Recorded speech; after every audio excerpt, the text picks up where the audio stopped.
Hello, Oh, friends. My name is Samuel Huber, and I'm from SamuelHuber.net, Samuel Huber on YouTube, Samuel Huber on Facebook, and Huber Family Adventures on Instagram. I am here to start another segment of my Heroes of Autism. I'm here with how do we say your name? Rhiannon the Aspie, or just Rhiannon. It's like the Fleetwood Mac song. Rhiannon. Yeah. All the way from England. This is our third international interview on the show. Can you tell us the folks a bit about yourself before we dive in? Yeah, sure. So yeah, I'm from the southwest of England, and I am 20. I'm about to turn 21 soon, and I'm currently just finished my placement year at university. I study psychology, and I also advocate for autism on YouTube and Instagram. So yeah. Awesome. So can you tell us a bit about your years of experience with autism? Like, what was it like growing up in England while and being on the spectrum? Well, it's different actually because I've spoken to many people, but because I grew up in quite a small place, like a rural area, like a very, small community, um, it wasn't well known at all growing up. And autism wasn't even, I didn't even know it was a thing. Like I didn't know it existed. And so I just felt very odd growing up, very out of it. And my brother and I had one best friend I remember growing up, would turn to me and he would go, "This is so obvious. How are you not getting this?" And I would be like, "I don't know. I don't understand." Like I just remember growing up feeling like something was missing and something wasn't quite clicking. And eventually, when I started realizing consciously that things were wrong and I got bullied more the older I got, and socially when I started to get really down and I started to feel more like an alien, and I realized things were getting really, really bad with my mental health.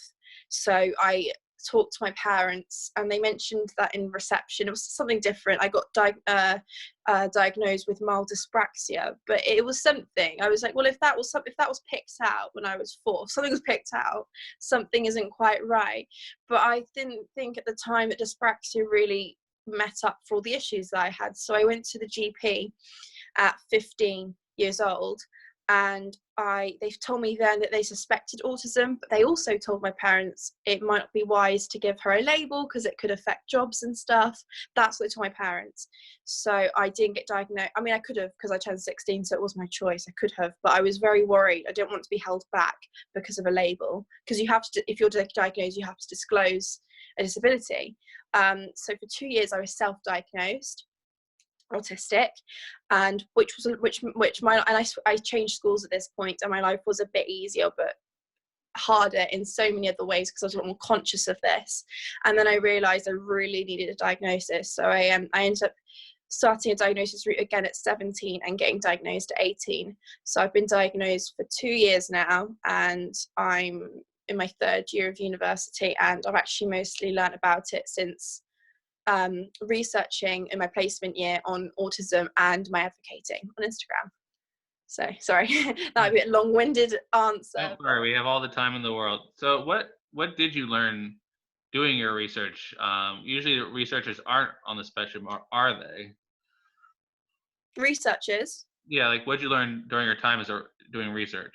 Well, because I obviously different universities have different lecturers that specialize in different things, and at Plymouth there's one lecturer that does autism research as his main field. So I was only working with only one person in the department actually does this as a full-time thing. Um, so that's why I realised I need to go somewhere else for a master's if I want to pursue this. What I did learn is that although he was very knowledgeable and he knew like a lot about autism and a lot about, and I think there's a lot of positive attributes that neurotypicals can offer in a research system. However, what I did learn was nearly all the research that has been done on autism, I don't even know if any of it has actually been done by autistics, are all done by neurotypicals, which when you think about how far we've come makes a lot of sense, because when I've read into papers and their research process and their method section and stuff, you can really tell that it's much more of a trial and error kind of thing. They're looking for things that are more obvious, and it makes more sense as to why they only pick out mostly males are more diagnosed than females, because, and only certain types of males are more diagnosed than other males, because they're picking out on the obvious things that stand out, that are more obvious, that they can see, and it's more of trial and error, and you can tell because they're not in the same headspace, that's why things have happened so slowly. It's frustrating yet exciting, because you can see where you can start to piece together where the problem is in our current understanding and literature. Excellent. So for the researchers out there that may be watching this, or for folks that are interested, like, what are some of the more subtle traits of autism, especially in women? Well, I think we can share just as much as the same traits as men. The difference being, we tend to more often than not, we tend to mask more. So, for example, we can hate eye contact. We can hate eye contact. Yeah, we are told from a young age that we must look people in the eye because it is rude, and because I feel like we're constantly monitored socially about what we're doing right and wrong as females. Unconsciously, without realizing it, you force yourself to kind of mimic other people's behaviors, other people's reactions, and take on a persona that isn't your own. So you can hide your own, and also your own natural behaviors, to not stick out, to not be picked on. It's basically to not get bullied, because you realize from a young age that you are different. Like, the younger you are, the more it doesn't matter, because kids don't tend to care so much. But the older you get, the more you notice, and the more you start to go through, say, puberty and stuff, and you start to go through all those changes, and socially things get more tricky. The more you realize that you're scripting, and you come back after a day of school and you explode and you have like a meltdown, but you're told by your parents that you are spoiled, you are overreacting, you are this, that, and whatnot, because they are completely unaware that autism is a thing that you have. Like, it's not my parents' fault, they don't know what it is. But I think it's really hard to break down on the spot the subtleties, because it's really difficult, because I just think I'm only just understanding it more now. It's hard to know when I'm masking and when I'm being natural. Like, to a certain point, I think that's where a lot of autistic women who are diagnosed and self-diagnosed really have a difficulty knowing who they are, and also being told that they are high functioning. They have less to talk about than, say, someone who is, say, non-verbal, or needs more support than someone else.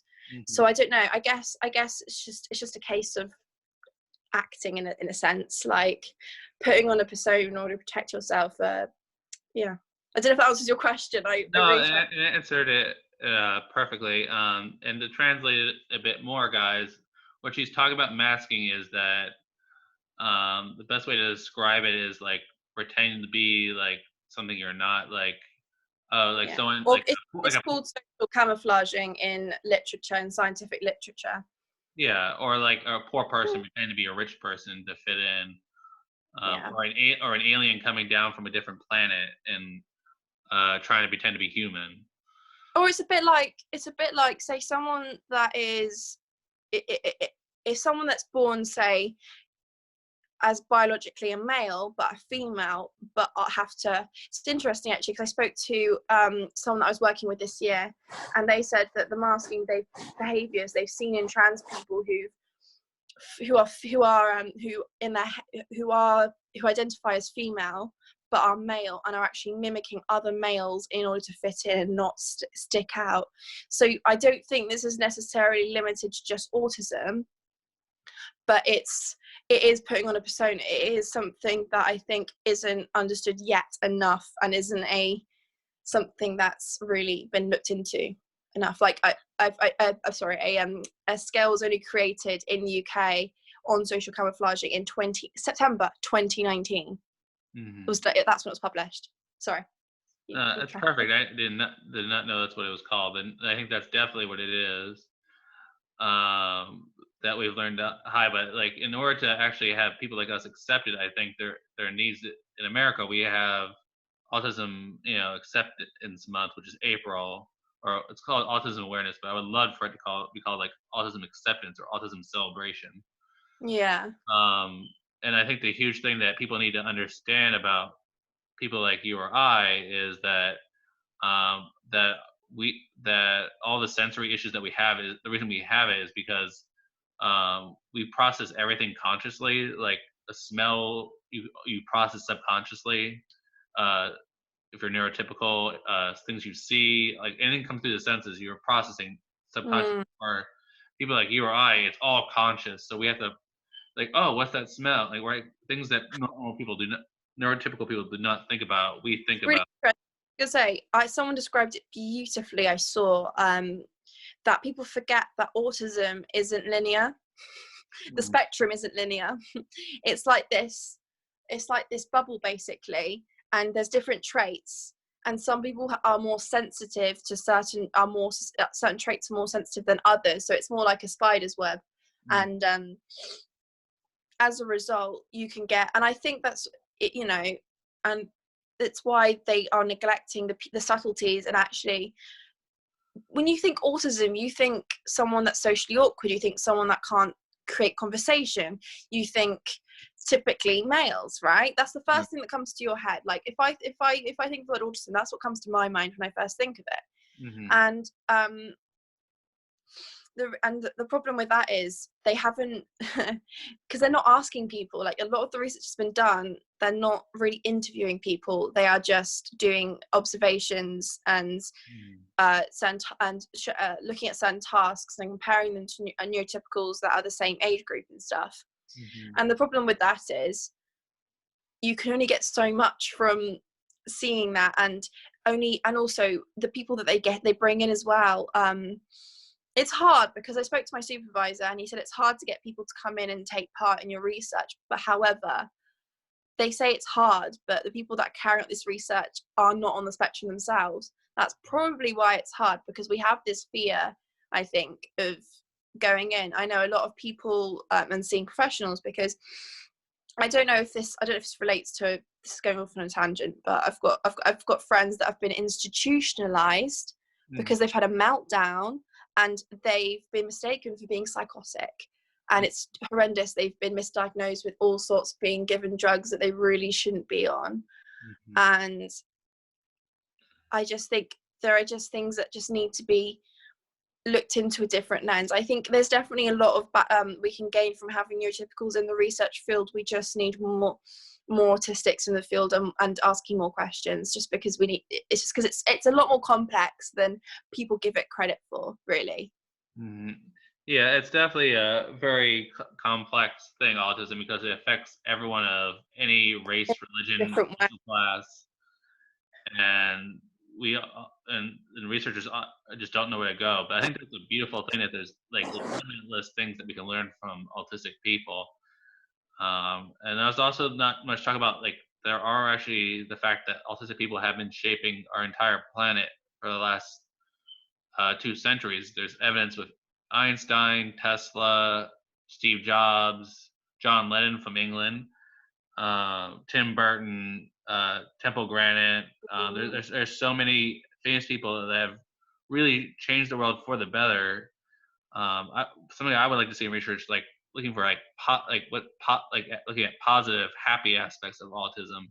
There's always this focus on how hard it is or Oh yeah, yeah, the yeah. struggle, but like and talking to so many people on the spectrum, I'm like, where's the good stuff? Where's our fairy tale ending?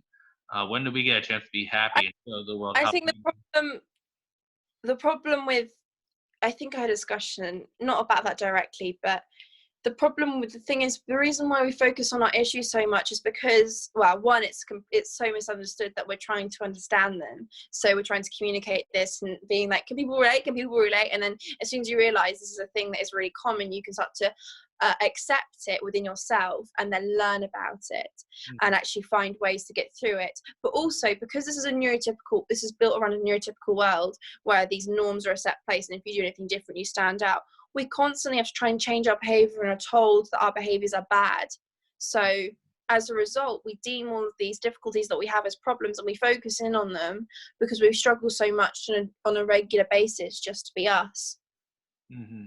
So it's a hard one. I know that there are a lot of positives, and I have beautiful friends that are so, like, I have some really great friends that actually do point out all the positives that I can't see in myself, because I'm always so paranoid that I'm going to say something wrong, or, you know, do something wrong because of the way that the world is currently. Right. So yeah, I get where you're coming from completely. Hmm. But I think one of the big things to understand is like the way, at least the way that we're taught in America, autistic people are taught like we have to follow these social norms. But as an adult, I've come to discover that no one actually follows these stereotypes or social norms. That to each individual, these norms are different, and that we should be allowed to try to learn through trial and error. And saying the wrong thing, okay, I said the wrong thing, but how can I learn from it and turn that into a positive? Because you know, neurotypical people can also be quite rude. Um, Oh yeah, uh, completely. yeah, but let's jump away from the research for a moment. Okay.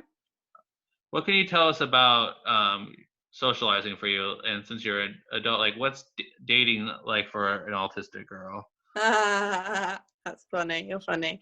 Um, sorry, it's opening up a whole bunch of.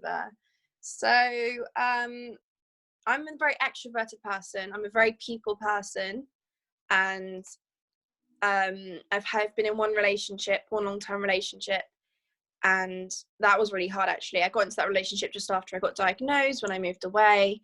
When I actually, for a year, actually in that year, I kind of acted like my autism wasn't as big of a problem and didn't affect me as much as it really did. I got the diagnosis and I kind of just went, oh, you know, that's it, I'm sorted. I'm not at all. I didn't understand myself at all then. I was very naive. I was very young. I say young, it was only 3 years ago, but still. In your developmental life, it is you know, it does change quite rapidly into your, like, your late 20s.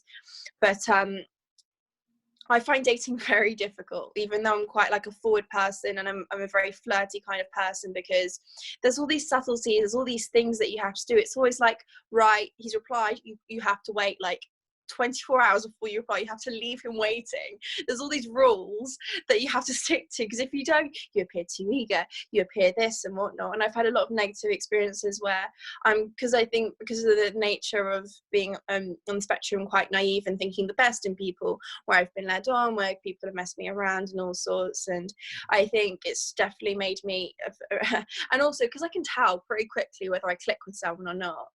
I don't like dating at all. Like, I don't like it. I don't like it at all. Like, people tell me I should get out there and date multiple people and leave, and I'm just like, no, I haven't got the time or the energy for that. Mm-hmm. So I don't know. Does that answer your question in a nutshell? Yes, it answers my question, and I'll piggyback off your response. Yeah, and that's something that I've been talking to young adults on the spectrum is like I tell them try to learn from your experiences, because Oh yeah, completely. 20-year-olds, like whether you're autistic or not, like dating's really Hard. and hard. It's Yeah. not just you because you have autism. No, Yeah, I know. I am aware of that. I just know that there are there are differences that make things harder. right. But I'm saying it to my more to my audience that So like it's your because when I was your age, I felt the same way. Like it's just so like, mm. oh, I have to wait 24 hours to text this girl. I want to text her now. I want to text her now. Yeah, I want to text her now. Right. So I totally get that. And then Yeah. what you're gonna find, and what I want my audience to realize, is that a lot of these rules, as you get older, are bullshit. Total, Yes. total bullshit. And here's why they're bullshit: because the older you get, whether you're a girl or a boy, whatever you identify as, you don't have time for those games. You want to get down to the nitty gritty. Like, do you like me? Do I like Do you? not. No? I actually. Okay, I'll move on to the next person. Oh, I actually really like this person. And then the relationship develops. Do you know what's interesting? I've taken recently, because we're in lockdown and because I have nothing to do other than advocating, I've got bored. So I've taken to dating apps to try and like receive boredom. So I've taken to Hinge, and it was really funny actually, because I've just been talking to multiple people to see if I can connect with anyone, and I haven't so far. Mhm. And one guy I spoke to, because I'm very much at that point in my life where I'm like, do you know what? I don't care. I'm just gonna like, I'm gonna nuzzle down. I'm gonna ask all the important questions, and if we don't click, I'm gonna save time and we'll move on. And one guy I think said to me, "Let's put it this way: you'd be doing really well if this was an interview." And it made me laugh so much, because I was because I try to present myself. I try not to show necessarily all of my weirdness straight away. I try to like, everyone does when you especially when you're meeting someone new. But it was just funny because I was just trying to cut the bullshit, like you say, like get down to it, see if we click, move on. And it's more of just a way to fill time, because I don't actually like dating, and I don't like online dating even more. But it's quite interesting. I met some really lovely people, but I haven't really met anyone yet that I've really connected to. But I'm trying to influence that more in my life, because it'll save me a lot of time and hassle. Yeah, I think that's great that you're trying, and I think that's another way that autism can be more accepted by our communities across the world, is that we actually go through a lot of normal human experiences. We just have these cell differences, and there's this idea that autistic people aren't normal, but we are. We experience things at different times, where some people hit this emotional development at a certain age, and we might hit it like 2 years later than they would as a neurotypical person. And I think that's one of the things that comes to dating, is just like trial and error. And like there's no, like I tried to be like James Bond when I was your age, when I was Yeah. with a girl, because I thought I had to be like super smooth, and um but Oh then I god. came across as robotic because I was just repeating like his famous pickup lines. And then as I got older, I realized, oh, it's his confidence that's sexy. It's not what he's saying. Um, So I had to learn to be more and more confident, and I would say Mm, that would be the same for girls, like learning to be confident in yourself and as you said, let the weirdness out little by mm, little. Uh, yeah. if you're because telling, otherwise because otherwise I'm either that or I'm too much, and I show so much of myself straight away that I'm very intense. I'm a very intense person. So I think I'm very much like Marmite. People either love me or they hate me. I'm very much that. I've noticed that in social situations where guys tend to think that, also because my special interests are like, I'm very interested in sex education and the human body, and I'm a very sexual person. So I think because I'm so happy to talk about that all day to the nth degree, if ever I meet a guy or a girl, I mean, if it's in like a perfect, say like a situation where it's like a party or like a get together, girls tend to hate me, and guys tend to think that I like them. Is really funny actually. And in the end, I'm just trying to be myself and trying to get like, because I just don't see. I hate small talk, and I think a lot of autistics feel this way. And I'm just like, why can't we just cut all of this talking about the weather, talking about drinking? Why can't we just talk about things that interest us? Like, yeah, that's like fascinating. And something I was talking about with someone earlier, yeah. it's coming up, is like in America, people are really uncomfortable talking about sex, especially with autistic people. That there's a belief in America that we don't have sexualities. Like I've had people come Oh up. yeah. This is a really common misconception, myth, I'd Yeah, say. that like people find out of a sudden, like, I didn't know your parts worked. I'm like, yes, and I have a total Oh my I have god. sexuality.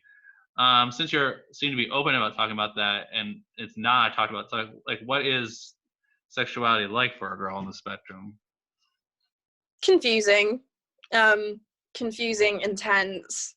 Because obviously everything is sped up, everything is a lot more intense. You feel things so much more being on the spectrum, and I'm a very sexual person, so yeah, it's really weird because I feel like an oddity because I don't meet many girls that are equal. I do have a number of friends, but it's weird because I'm so.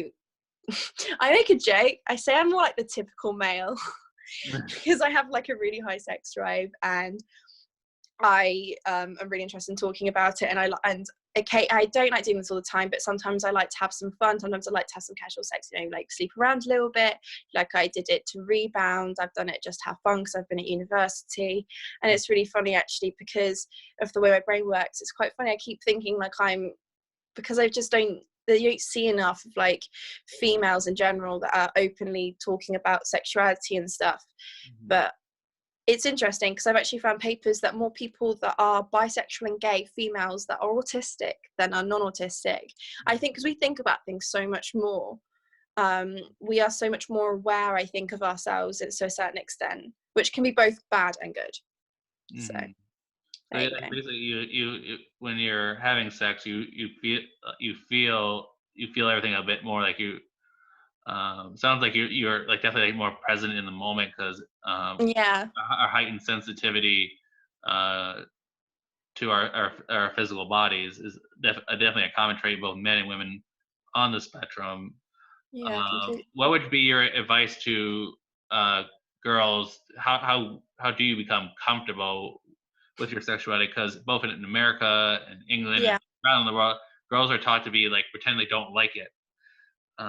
But you're living proof that girls like having sex, and I think like we should be allowed to have this open Well, conversation. I just think I just think how I did, well, kind of what I did, I was less confident about it, but I just think how I did when I was like 16, 18. Just wait, don't rush into your first time. I didn't, and I'm glad I waited. And I didn't lose my virginity till I was 18, and I have no regrets there. Till my ex-boyfriend actually, so I don't regret it because it was the perfect way to lose my virginity because I really wasn't fell in love with him very quickly. So don't feel pressure just because your peers are all doing it or whatnot. Like, wait, and be very careful. Like, if you're worried about like anything, ask questions. Like, I always ask questions. Mm. Like, I don't feel like school or my parents educated me enough on things that I needed to know about, and try different. Like, I remember I went on the pill before I even had sex. Like, I just did it as a protection method in case I wanted to. Just know yourself really, and if you're not ready, don't do it. Like, don't feel the need to, like, and just don't feel afraid to talk. Obviously there always going to be people that aren't comfortable to talk about it. There's very a lot of people that are introverted and aren't and private and closed off and not as open, but if you can find people that are willing to talk about it, because there always will be people about it, and or just research it yourself, and don't feel like you're an oddity. It's harder when you're younger because you're only you're in a school environment, and it's really stressful, and it's a whole different world. But Mm. yeah, I don't know, I just think the more comfortable you'll talk about it, the more you know, the better you're going to be prepared. Like, the Mm. amount of inaccuracy of that people like know out there about like STIs and stuff is insane. It's mad. It's absolutely insane. Yeah. Definitely, and that's definitely like something that autistic males also like. Uh, Yeah, we also have a very heightened sensitivity when it comes to being physical with somebody. Uh, yeah. when it comes, just even from holding someone's hand to Mm, going, rounding the bases to all the way having sex with somebody. That like, stereotype of men is that, oh, we want it all the time, but like we secretly, I'll speak for myself for a moment, like um we want to be loved, but we also want to do it with the right person, yeah, uh 100%. and just the idea of just going around like just throwing it out willy-nilly, just that's just too much. That just amps up my social anxiety. And for a lot of males on the spectrum, like through our social anxiety, we don't fit into that toxic male energy of, oh, we gotta Mm. screw everything that moves. It's funny actually because I've tried, because I with my ex, I was with him for a long time. I was with him for the first year, well, for a year. I was with him for my first year of university, and I really didn't. I wanted to explore what I liked and what I didn't like, and I wanted to move forward with my life. So I've learned that I'm not a big fan of what I really want. I've learned what I really want is proper intimacy, not like because I've had experience casual sex, and it can be fun, it can be great, but what I'm more aware of after I have it is the fact of what I'm missing is intimacy and being with that person and that closeness. But I think it's okay to figure out who you are and make mistakes and do whatever you want to do. Like, Mhm. don't feel like you should, because it's funny I say this, yet I judge myself. I feel like after I do something, like I feel like I'm I don't know why, just like a major slut or whatnot. But at the end of the day, like, I feel like we're coming into a society where everything's becoming a lot more open, a lot more comfortable to talk about. But I just think you do you, so long as you're careful and you're comfortable and you're safe Mhm. and you're both consenting, it shouldn't matter. Right, exactly, and you're of age. Oh yeah, and you're of age completely. It completely flabbergasts me that people were doing it like young, like so much younger than I did it. Like, Yeah. But or claim they've done it. It's much younger.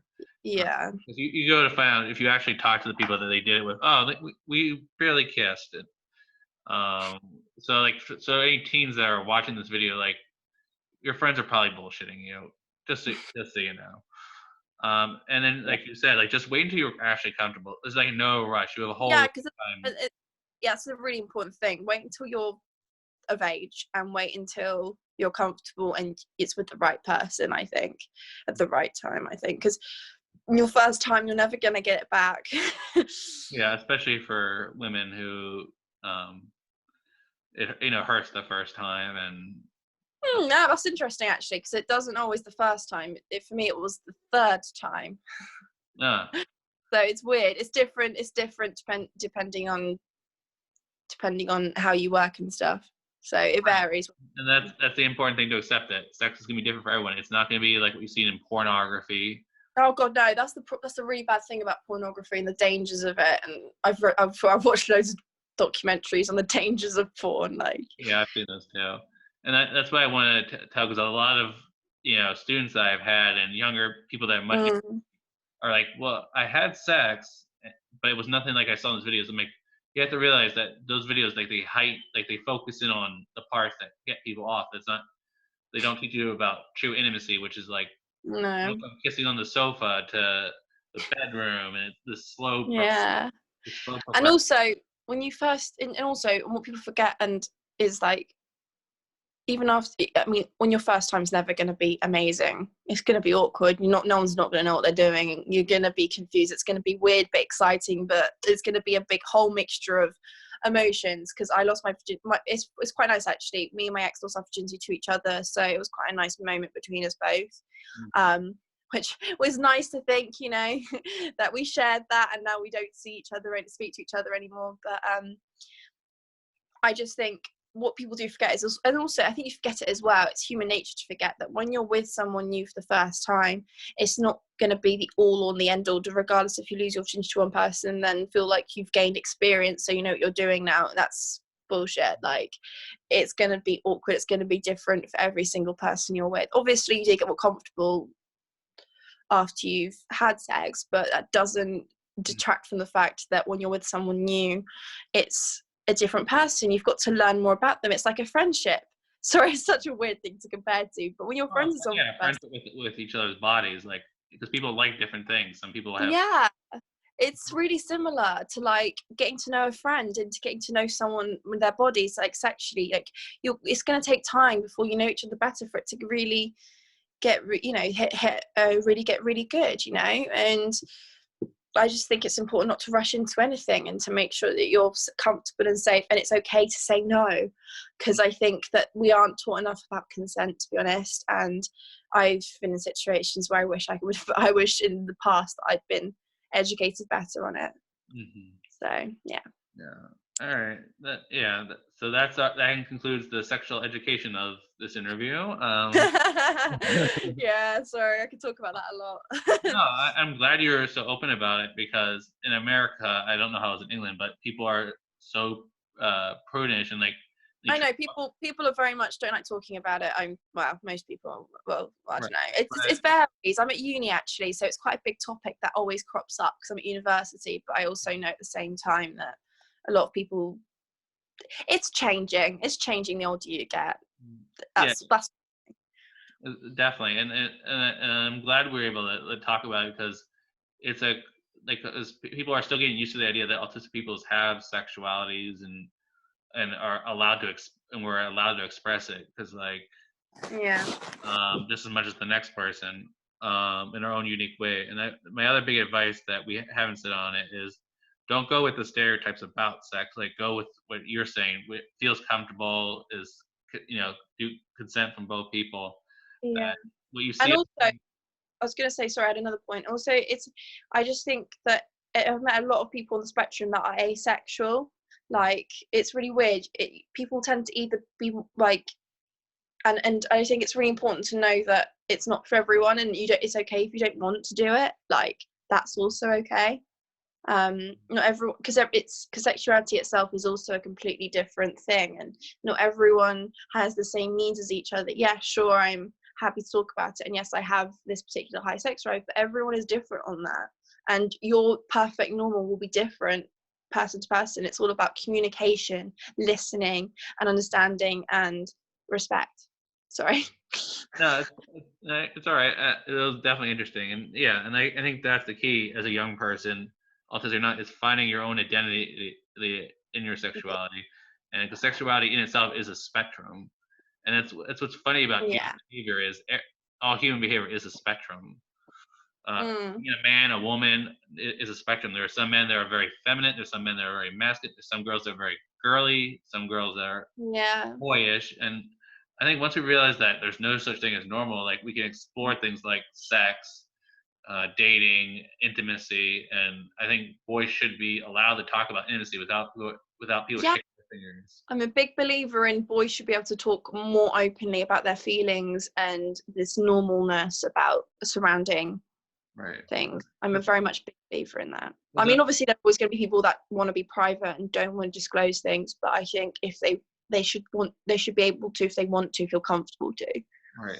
Because a lot of autistic boys are not born with the male stereotype, or we're not observant of the fact that we're not supposed to. And a lot of us wear our hearts on our sleeves, and then Mm, as we get older, we get like beaten down for it by other men mm, for expressing ourselves in that way, and it makes us very introverted, which sucks because it's not 1954 anymore. We should be allowed to express our feelings and be just mm, as vulnerable as women are, because sex and relationships is a very vulnerable act, for some reason for men it's just this thing. For women it's this beautiful thing where like you're being vulnerable, but for men it's just, at least the way it's depicted in TV and movies, is this yeah. animalistic thing. Um, Yeah, I but completely. I think like having young people like you express so openly, and myself, I'm try to talk more about this in future interviews and videos about uh, like how beautiful the male and female experience is, and then yeah, and there are a lot of autistic people that are asexual, and that's okay. That means you have a Yeah. different way of being. I mean, I identify. I mean, I haven't ever been. I've never had a girlfriend or been with a woman, but I identify as bi as well, bisexual. And I think I just remember how I used to feel before before I was with a guy. But socially, because I don't pick up on many signals as it is, I find it hard enough to know when a guy likes me, let alone if a girl is into a girl, let alone into me. So I think there are so many as a whole.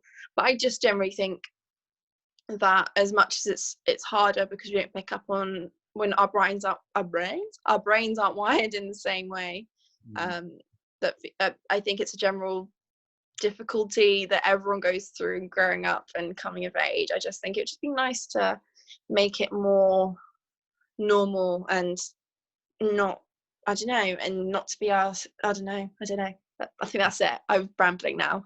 Yeah. So you're saying you have a hard time picking up on signals. Like, what are some signals that you are aware of? Like, some tips for the autistic boys and girls out there that are looking for. I can't tell if she's into me. I can't tell if he's into me. What have you found in your life experiences that gives you the signal? Oh, this person likes me. So funny. It tends to be if well, if we're gonna base on my experiences and when I get with people in clubs, because that's a basic interaction.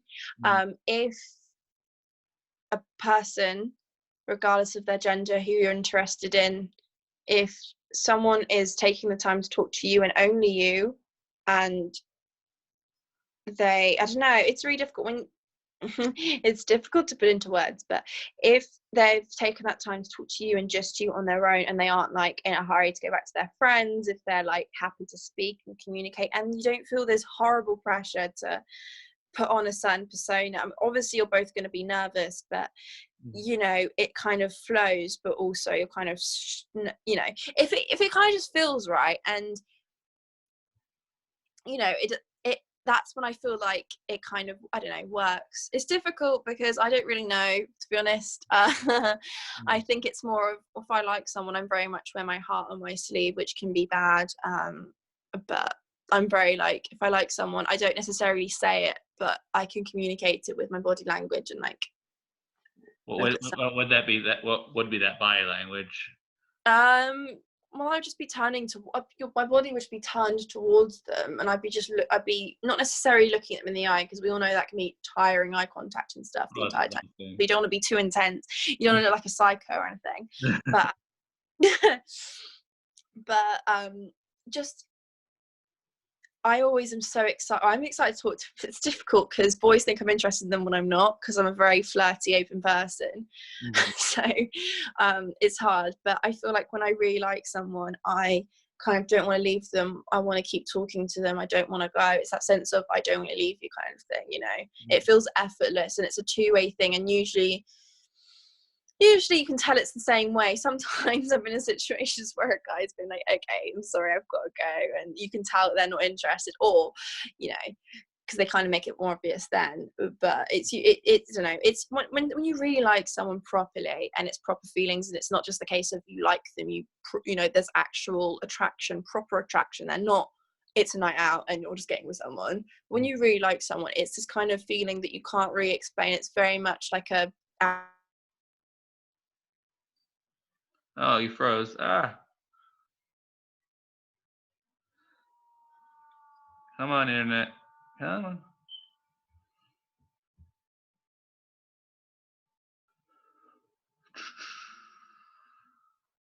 Come on. Come on, internet.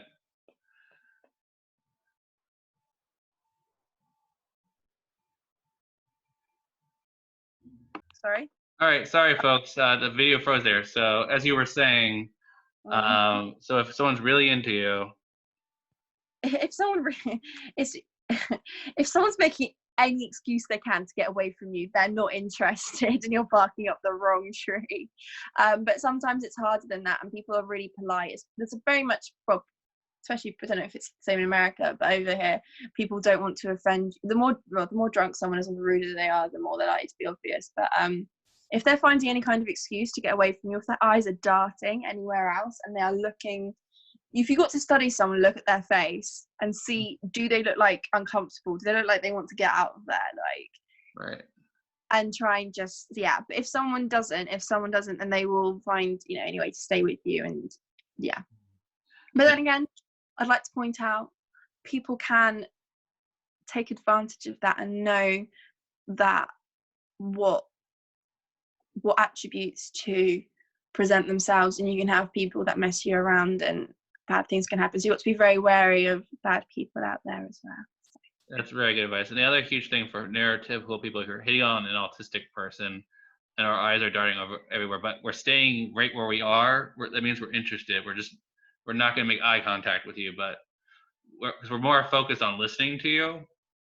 Funny, actually, I was talking to someone, another advocate who's a bit older than me, who's about, I don't know how old she is, because she didn't want to say, but she's a bit older than me, and she was saying how, like, when she really likes someone and they like her, because I can relate to this so much, and they start to like look her in the eye, she'll look away, and if they start to like put their hand down their thigh and stuff, she'll be like, so your jeans, where are they from, they look so nice. And I've done that so many times where I've been like, do you know what, the weather was really nice today, where when you realise when someone likes you and they like you back, it can really scare you. And so sometimes you could just start talking about absolute shit, like absolute nonsense. Sorry. I just wanted to add that because I was reminded of the conversation I had earlier. And right. The key is to recognize that person's nervous. If they're, especially like autistic people I notice, will comment, "Oh, your jeans. Where'd you get those jeans?" And we'll focus on those little details. Yeah, completely. And that's our way of showing we're nervous. Yeah. If we're talking about something that's bizarre to you, if you're neurotypical, but it's we're trying to get back on track and sound confident. Yeah. So let's see what else to talk to you about. Because I have so many questions.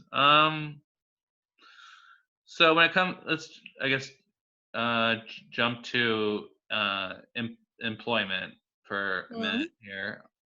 Wait, yeah, okay, employment. Um, so you told me before we started that you worked part time. Um, what what are some of the highs and lows of working on the spectrum? Because a lot of people I know on the spectrum in America, at least, really struggle to not only get a job but hold down a job because of the social aspects. Yeah. What has been your experience in finding employment, and not only finding employment, keeping the job? Well, because as you said before, like a lot of my jobs are part time. They are literally like a support, like an extra slight earning on the side because I'm a student. Um, my mind then went back to when I was at school. Then for some reason, distracted me from what I was saying. My mind does that, darts in different directions. Anyway, I work normally in my experiences in hospitality and in waitressing. So because I'm not sat down and I don't have too long to interact with my said co-workers or anything, it's never been too bad because you constantly have to be on the go. I've never had the experience of an office dilemma, which I am, well, I say that I'm in a placement this year, so I've had that, but because it's a particular job where I'm working in research with fellow academics, fellow psychology students who have a good level of understanding about autism, it's been pretty good. Mhm. But because of the part-time jobs I've had, I've never had a particularly bad experience apart from maybe meeting some people that strike up a conversation, ask what you're doing, and then autism gets brought around, and then they start saying, "Oh, my nephew's autistic. Oh, but he wasn't autistic before he had those vaccines." And then you get these people that are very much like, and they don't understand that their nephew who's showing more obvious signs of autism being older because their nephew's talking more, when the symptoms are a lot more uh what's the word I'm looking for, Or subtle. subtle, yes, subtle, when they're like babies and when they're younger, because socially they're not as advanced. So it makes sense that the older you get, the more these come out, which is why women tend to get diagnosed later, because the mask tends to drop a bit when they get older and it starts to slip, and they start to become more comfortable in themselves because they leave school and stuff, and socially things get a lot more complicated and they start having more meltdowns and burnouts, and that would add to why there is a massive diagnosis problem. It's the subtleties. So Right. yeah, sorry, that's a really long-winded way of saying that I've never experienced anything bad, but with your question about, I go on tangents, I do apologize. We all do. Like I could talk about the same thing for hours. Yeah. Um, let's see. Well, as a waitress, like, and dealing with Mm. customers, like, how have you learned to like deal with customers? Like, earlier you said you're very extroverted. Like, all right, let's jump onto that way. Most people think autistic people are introverted people, but you are obviously very extroverted. Yeah. Why do you think that is, that you don't fit that stereotype of autistic people are so introverted? Why don't I fit that story? Because at the end of the day, my autism isn't a personality type. It's not a personality attribute. It's a way of thinking. It's a way of being, and that is going to look different in different people because we have different personalities. And I've also, well, I used to be quite shy when I was younger and a lot more introverted, but because I found my best friend who I grew up with, who has always stuck by me and has basically become like family to me. She's like a sister to me. She's a very extroverted, outgoing person, so she's kind of like encouraged me to do extroverted activities. And then at first I found them really hard because it was a big change to my routine, but I started realizing that actually I started enjoying these activities and I actually wanted to be doing this kind of stuff. But at first it was really, really difficult, like, because I had to change my routine of not going to bed at 7 p.m. like all the time. Like, I used to find that really hard when I was younger, and sleepovers used to be very difficult for me. And gradually I started realizing that I liked pushing myself into uncomfortable positions if it meant that I would be in a position to experience something new and try something. I don't know, I think it's just the nature of my personality. I think autism has its moments where it can limit me and hinder me, but it's just how I am. I'm still a person. At the end of the day, autism isn't the define me. It's not. I'm not. It's part of me. It's part of my identity. But that's why I don't fit. I'm just my own person. I think that's perfect, and I think like no one is completely introverted or extroverted. Like if you put someone in the right Yeah. situation, they can be very extroverted. You put them in the wrong situation, they can be very introverted. Completely. I think that's what people need to understand, that just because they're autistic, that's not what makes them introverted. Their personality is what makes them Hmm. uh, more introverted than extroverted. And that's my advice to anyone who's watching this video is learn to put yourself in situations that it's easier for you to be extroverted, because that's where you'll find people that you can really connect with socially. Go, Or yeah, go find situations that you enjoy, that you want to be in. I think because I'm so extroverted and I like to please people, what I'm realizing the older I get is I need to be more aware of my own limits and limit myself and allow myself time to recharge, because otherwise I explode and then I lash out like negatively at people because I'm sensory overloaded and I don't know how to deal with it. So, it has its limits. right, and that's a very powerful thing, knowing your limits. Like when I'm you're still about struggling with that. yeah, as am I. I'm 31. I'm still struggling with Yeah. knowing my limits, but you learn a bit more each day, and you find something else that helps you as you get older. I like to end all my interviews with the following question: Mm-hmm. if you could change the way people see autism in one way, what would it be and why? Hmm. I think the biggest pet peeve I have of the misunderstanding of autism would be, and this isn't everyone, but stop searching for a cure. Hmm. Like, stop it, shut the fuck up. Like, it is not something we don't need curing. We just need more. The reason why, because obviously autism isn't a disease, it's not an illness, it's a difference, it's a neurodiversity. We are just different. So I think that's why I like to be changed. I like Awesome Speaks preferably to be shut down, but you know what, the world isn't a wish granting factory, so you can't get everything. I'd like the autism logo to be changed for a puzzle piece, because we're not something that needs fixing. I would preferably just like more support and understanding out there, so we can be best placed and get the best out of each of us and play to our strengths. So yeah, was that the kind of answer you were looking for? That's beautiful, and yeah, and the other thing is when people accept that they're different too, I think there'll be just so much acceptance of everybody, not just Hmm. autistic people. So you have your own YouTube channel. What's Yes. the title of your YouTube channel? This is pretty much the same as my it's pretty much the same as my autism Instagram account. It's just Rhiannon the Aspie. And I think it says I made it a couple of years ago. I should probably change it. It says like Total Aspie Girl or something underneath.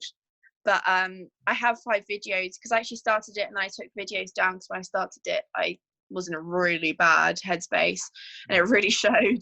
So I started up again a few months ago actually, and I've got 5 videos on there now, but it's mostly just me talking. I have never interviewed anyone as of yet, but yeah. All right. So guys, check her out, her Instagram, and we can learn Ah, so much more from you. And thank you so much for coming on my show. All right, folks, that's Samuel Huber signing off.